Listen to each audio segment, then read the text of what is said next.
Hey y'all, today we're trying strange food pairings from the South. Wonder what that could mean. I grew up in Louisville. I spent 12 years of my youth there, so I'm hoping I can maneuver around some of this.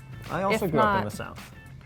I grew up in South Florida, which geographically you can't get much more south than that, but actually culturally it's more akin to like Long Island. It's a real mix of J. Crew and Juggalo. Is that your thoughts, or is that general Florida's thoughts? That is, South Florida is less southern than North Florida, which might be the most southern place on the planet. But before we get started, don't forget to subscribe to Food Network and click the bell down below to get notified when we post new videos.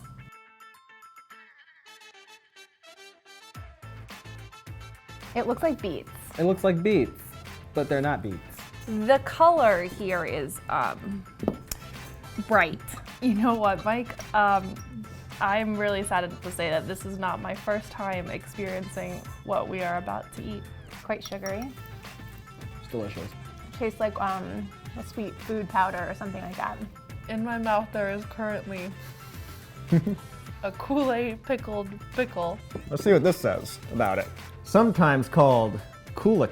Nope. These are quite literally pickles soaked in Kool-Aid. Usually red, as that's the most popular Kool-Aid flavor. The Mississippi Delta, a region better known for its blues music, takes credit for being the first to toss pickles into Kool-Aid. Do you think somebody made a mistake? Like they were drinking their Kool-Aid, they had a sandwich, the pickle fell in, and then... Oh no, this is I think this is intentional. Totally I think someone intentional. woke up in the morning and thought, I'm gonna dip my pickles in some Kool-Aid. Okay, so this is all the textural elements that I don't like. Just soft, soft, soft, soft, soft. 1, 2, 3. Exactly how I thought that would taste.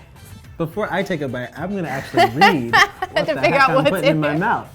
This is called a fruit and mayo sandwich. Nothing more than white bread, mayonnaise, and sliced bananas. I took one for the team there. This is known as a Southern delicacy. These two things have absolutely no business being together. It's not like the worst thing I've eaten. No, it's in really my not life. that bad. Okay, but do you think this was intentional, or do you think this was like, oh, we ran out of peanut butter, Oh, yeah. so we're just gonna use mayonnaise? No, I think somebody who looked in their cabinet, like we got nothing left, so this is what we got for today.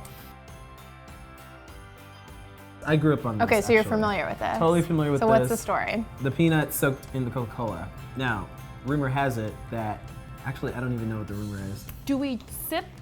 What happens here? Or do you dig out? Is it like a peanut? Okay.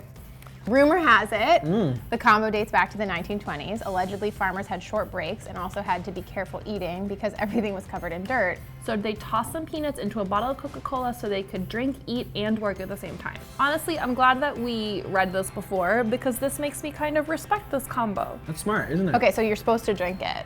Yeah. Okay. It's hard to drink something that's so chunky. Honestly, it tastes better than it smells. The smell is really off-putting at first. I These are I not- could see it. With that said, this could be worse. It could be, I don't know, like bananas and mayonnaise or something. I mean, biscuits and gravy are great. Great. I like it. If we were dry biscuit, this chocolate gravy would be good for it to soap it up. I think I can put chocolate gravy on everything. Wow. I eat. I like it. I mean, I like biscuits on anything. I don't think this is that weird. I think it's fine. Like, people eat bread and chocolate all the time. This is a messy dish, though. This is not what they were eating in the 1920s, because you would need I don't to think make so. a whole mess of yourself. You could put true. fruit on here. You know what you could put on here? Bananas. Oh my God, is that peanut butter? Oh my God, it's peanut butter. Oh no, it's peanut butter on a cheeseburger. It just seems unnecessary. Thank you. Why? It's already, the cheese already provides enough fat. Why do you need to add more peanut butter? Is All right, that it's a burger, obviously, and burger. it has peanut butter in it. This is the thing. Okay, a Central Missouri eatery started selling peanut butter topped burgers, dubbed Goober Burgers. That's a clever name. In the mid 20th century. Since then, the restaurant is closed. R.I.P. Changed owners and closed yet again. But the legend lives on. You may see this combo as the Fat Elvis or Elvis Burger. but don't worry, no bananas are involved. No See, bananas. okay, an Elvis burger to me would have been the biscuit we just had Yep. with the peanut butter and the chocolate gravy and the bananas, And right? some marshmallows, just cause. There we go. I don't think it's that different than putting, you know how sometimes you have like a chutney or something on a burger and it adds a little sweetness? I like it. I'm glad we experienced that. I think our favorites were the Kool-Aid pickles, right? Yep, the Kool-Aid. I feel like that's a fun party treat. You could have that out Yes. as a little appetizer when you have people over. I agree. That'd be nice. They wouldn't know what they're eating. And then the biscuits and chocolate gravy. I mean, that's an obvious pairing for Okay. me. I would do that one again. I feel like we got a history of the South. I really like that we got to find out where some of these traditions came from.